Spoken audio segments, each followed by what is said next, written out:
I want to advise you today to avoid the miser.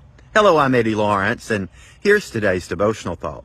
Proverbs 23:6 says, "Do not eat the bread of a miser, nor desire his delicacies. For as he thinks in his heart, so is he."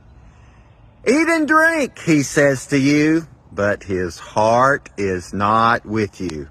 The morsel of bread you have eaten, you will vomit up and waste your pleasant words.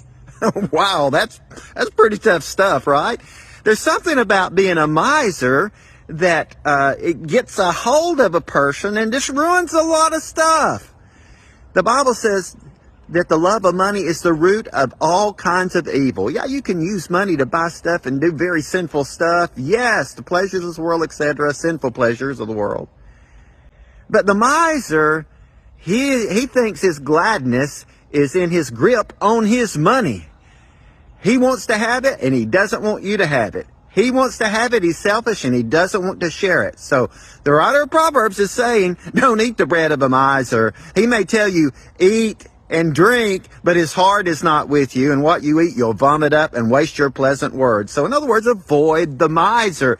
And listen, not only should we avoid the miser, eating the bread of the miser or desiring what the miser has, because if you knew what the misery the miser possesses, you wouldn't want all that stuff if you had to have all that misery. So many people that are extremely wealthy have died very miserable souls. Now, I believe that wealthy people can be very godly and be a blessing to the kingdom when they're seeking first God's kingdom and his righteousness. And you can have only 2 nickels maybe to rub together and money still have you in its grip. Sometimes it's not so much about how much money you have, it's how much money has you. Well, the miser, it's about the money, it's about being stingy and selfish. He's not saying don't be frugal. He's not saying don't be wise. He's not saying don't be cost conscious. He's saying don't you let what you have, your possessions or your money, to spoil the generosity that should be flowing from your heart to other people. Because selfishness will get in there and sit on that throne and refuse to scoot over. Avoid the bread of a miser. Do not desire his delicacies. For as he thinks in his heart, so is he. It goes to the core of who he is, right?